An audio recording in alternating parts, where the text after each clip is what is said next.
Shalom, pessoal! O vídeo de hoje veio responder a uma pergunta muito comum por aqui, sem dúvida. É a pergunta que eu recebi mais vezes desde que eu criei o Hebraico Simples. E não é para menos. O assunto realmente é amplo, é delicado, já gerou muita confusão ao longo da história. Vamos falar hoje sobre nada mais, nada menos que o nome do Eterno, o nome de Deus.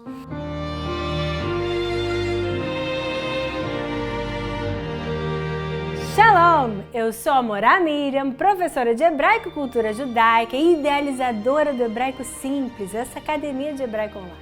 Sou judia, moro em Israel e tenho a maior alegria de trazer para esse canal assuntos relacionados a hebraico, Israel e judaísmo. Então, se você se interessa sobre tudo isso, curte, se inscreve e compartilha. Esse vídeo é fruto de muita pesquisa, estudo e muita reflexão. Mas, sem mais delongas, vamos voltar à nossa pergunta. Qual é, então, o nome de Deus? Uma pergunta muito interessante e simples, com uma resposta igualmente interessante, mas bem complicada. Seria fácil dizer apenas, o nome de Deus é tal. Mas não dá para ser assim, né? Então vamos lá. Vamos começar do começo, como as coisas têm que ser. Primeiro, tenho que dizer que a Torá não apresenta Deus. A Torá é a Bíblia hebraica, assume que ele existe e que nós já sabemos quem ele é. A Torá abre assim: Bereshit bara Elohim et hashamayim ve'et haaretz. Na tradução mais popular, no começo, no princípio, Deus criou o céu e a terra. Assim, não somos apresentados a Deus. O texto assume que já o conhecemos há tempos. O texto não se preocupa nem em descrever Deus e muito menos em revelar o nome dele. Porque, veja bem, né? Quando eu falo algo assim, o menino estava brincando, eu estou assumindo que você sabe quem é o menino. Mas eu não disse o nome dele. Para dizer o nome dele, eu deveria dizer, o menino chamado Gilberto estava brincando. E a frase da Torá fala apenas Deus, e não o Deus chamado XYZ. Mas, ao mesmo tempo, apesar de simples, essa primeira referência de Deus na Torá já contém um mistério. Porque a palavra para Deus em hebraico é El. E na frase de abertura da Torá é dito que Elohim, e não El, criou o céu e a terra. Quem é aluno do hebraico simples sabe que o sufixo im denota plural em hebraico, plural masculino. Por exemplo, laranja é tapuz. Laranjas, no plural, vai ser tapuzim. E também todos sabemos que o principal fundamento do judaísmo e de todas as religiões monoteístas é que só tem um Deus. Aliás, tem algumas palavras em hebraico que só existe no plural, como, por exemplo, água é maim e céu, que eu já falei lá no começo, é shamayim. Pode ser que Elohim seja mais uma delas. Então, nesse contexto, o plural não cabe nessa frase. Ele simplesmente não se encaixa com o restante do texto, com as restantes 8.195 vezes que seguem com a palavra Elohim da primeira frase. Somos tentados a pensar, se Deus é Ele, então Elohim só pode ser o nome dele. Mas essa suposição também não se sustenta quando confrontada com o restante do texto da Torá. Porque eis que Elohim é o termo genérico para divindade encontrado mais frequentemente na Bíblia. É usado como um substantivo no plural para deuses de outras nações também e como um substantivo no singular quando aplicado ao Deus de Israel. Prestaram atenção no que eu acabei de dizer? Elohim é usado tanto para o Deus de Israel como para deuses de outras nações. Então, claramente, Elohim não é o nome do Deus único de Israel. A palavra El, que também designa Deus, aparece no livro de Gênesis algumas vezes, mas sempre em conjunto com outra palavra. como em, por exemplo, El Elyon, que seria o Deus Altíssimo Superior, ou El Shaddai, normalmente traduzido por Deus Todo-Poderoso, e também como parte de muitos nomes próprios, como em Israel, ou Gabriel, ou Rafael, ou Daniel. Então ficou claro que nem Elohim e nem El são o nome de Deus. Portanto, vamos continuar a ler a Bíblia e ver se descobrimos mais alguma coisa. E sim, eis que logo mais adiante, no capítulo 2, temos uma ampliação da forma como Deus é referenciado. Lá, imediatamente antes do nosso já conhecido Elohim, encontramos pela primeira vez as famosas 4 letras Yud, He, Vav, Rei, que também não são explicadas naquele ponto do texto. Assim como o Elohim não é explicado no primeiro capítulo do primeiro livro da Torá. Pela nossa tradição, um judeu não pode pronunciar essas 4 letras, assim que eu não vou pronunciá-las. Vou me referir a elas como o tetragrama, um termo grego que significa 4 letras. E é como esse conjunto de letras é referenciado na maioria dos estudos da Torá sob o ponto de vista de sua forma. E o tetragrama é considerado como sendo o nome exclusivo, o nome pessoal de Deus e o mais frequentemente usado na Bíblia. Na leitura tradicional da Torá pelos judeus, somos ordenados a pronunciar Adonai cada vez que o tetragrama aparece no texto. Adonai significa meu Senhor, ou seja, também não é um nome próprio. Repare que para dizer meu Senhor, se referindo a qualquer homem de mais idade, dizemos Adoni. Adonai é meu Senhor apenas para ele. Em muitas traduções para o português se usa a palavra eterno para o tetragrama.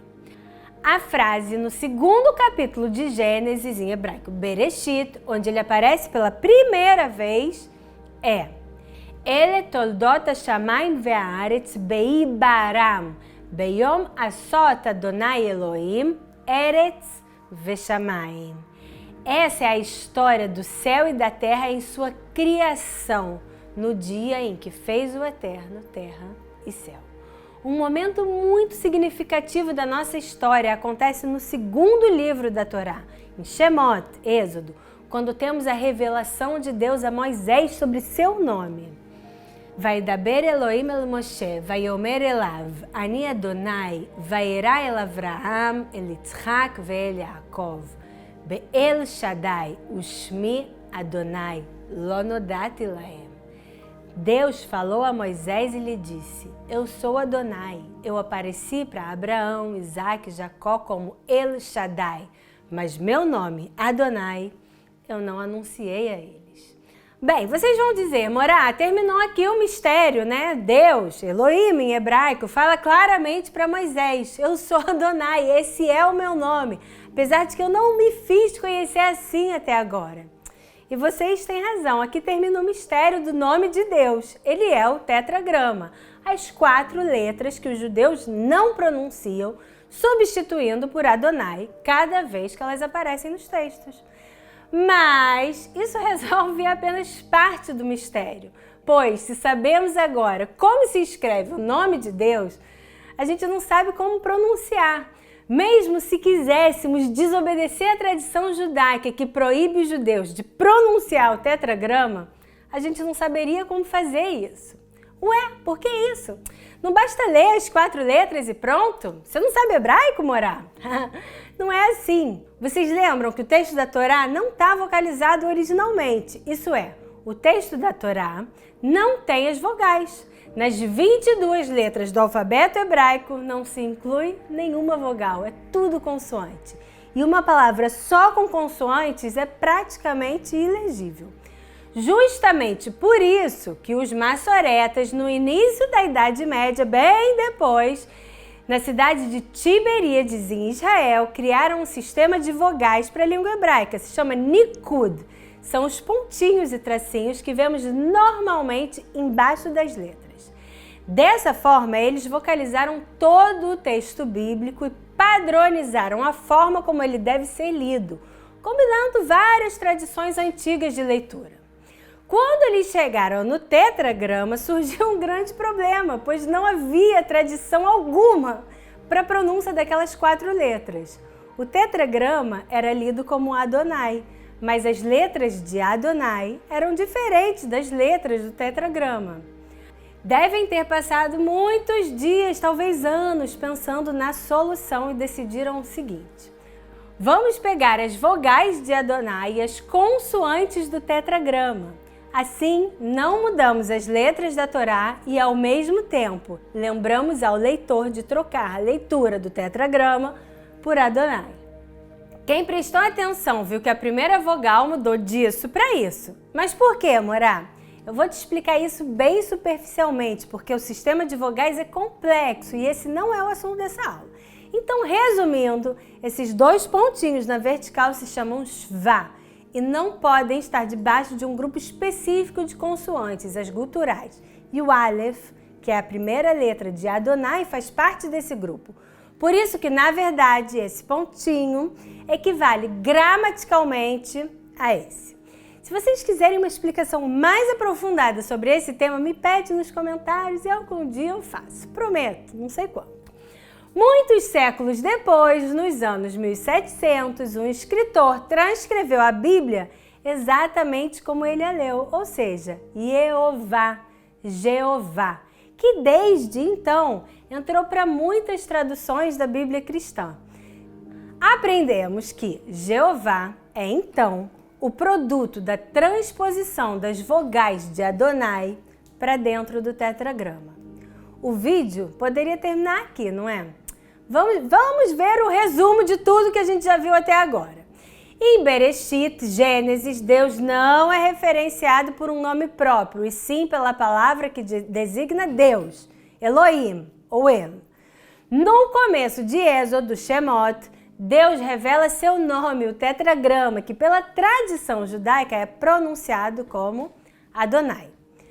Séculos mais tarde, os maçoretas combinaram as letras do tetragrama com as vogais de Adonai para lembrar os leitores da Torá sobre a substituição da pronúncia.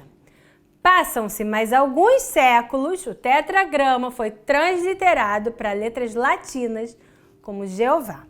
Vamos seguir mais um pouco, porque a tradição judaica nos traz mais surpresas e mais belezas em torno do nome de Deus. Um pouco antes da frase em que Deus diz para Moisés: "Eu sou Adonai, mas até agora não me fiz conhecer por esse nome", Moisés havia perguntado diretamente a Deus: "Qual é o teu nome? Como eu vou me referenciar a você diante dos israelitas?" Nessa pergunta fica claro que Moisés quer saber qual a natureza de Deus e não apenas o seu nome. Na Torá, muitas vezes o nome representa a característica da pessoa. Por exemplo, Abraão, pai de muitos, Ravá, Eva, que traz a vida. E Deus lhe responde sobre a sua natureza, o nome, com uma das frases mais enigmáticas e bonitas da Torá. Erie, Asher, Erie. A palavra mais complicada dessa frase é o Erie, que é a conjugação da primeira pessoa do singular no verbo ser, liot. Como os tempos verbais da Bíblia são extremamente complexos e muitas vezes a gente só tem como saber pelo contexto, não fica claro se estamos falando no passado ou no futuro, fui ou serei. E para complicar ainda mais um pouco, o Asher pode significar que ou quem. Assim que podemos ler a frase como fui o que sou, sou o que serei, serei o que serei, serei o que sou, o que fui, ou ainda sou quem serei. Que alguns leem como querendo dizer que Deus assume a dimensão que nós humanos lhe damos. Vamos em frente com mais desdobramentos da questão. Eu falei que era complicado. O tetragrama é muitas vezes abreviado com as suas primeiras letras, porque mesmo sendo certo que não podemos pronunciar o tetragrama, nada impede a pronúncia de parte dele, Yah. Lá no começo eu falei que Deus em hebraico, El, é usado como parte de muitos nomes, como Daniel, Rafael, Israel e muitos outros. E essa abreviação Iá também é usada em muitos nomes. A gente tem Uriá, Adoniá, Xaiá e vários outros também. Ao mesmo tempo, vejam como Iá soa como um suspiro, um simples sopro que vem de dentro de nós. Iá. Isso aproxima o nome de Deus da forma mais básica e natural dos seres, de sua respiração. Deus é o básico que temos dentro de nós. Bonito, né? Eu acho. Outra forma de abreviação que vemos em muitos lugares é Yud ou assim, com os pontinhos. E eu não posso terminar esse vídeo sem comentar sobre algumas fórmulas especiais usadas por alguns judeus para nomeá-lo tanto na fala quanto na escrita. Para ter certeza que não estarão de forma alguma infringindo a proibição de escrever e pronunciar o nome de Deus, muitos substituem inclusive a pronúncia da palavra Adonai quando estamos falando sobre o tetragrama em instâncias mundanas, fora das rezas e da leitura ritual da Torá. Assim que podemos ver pessoas falando Hashem, que significa o nome, ou Adoshem, Elohim em vez de Elohim, e muitos escrevem no alfabeto latino assim, em português, ou assim, em inglês. Eu, pessoalmente, não escrevo assim, mas respeito quem faz, porque eu entendo o imenso respeito que Deus nos impõe. Bem, chegamos ao fim. Demorei muito para responder a pergunta simples: qual é o nome de Deus? Pela imensa delicadeza e sensibilidade do assunto. Mas, agora que eu fiz isso, fiquei satisfeita. Espero muito que vocês tenham gostado e que as informações que eu trouxe aqui, as percepções, os incentive a aprender mais hebraico bíblico e todas as maravilhas encontradas dentro dele. É isso aí, pessoal. Shalom e Leitraot. Se você gostou de aprender hebraico comigo, saiba que eu tenho muito mais para te ensinar. É só entrar lá no nosso site www.hebraicosimples.com. Tá aqui na descrição do vídeo. Tchau!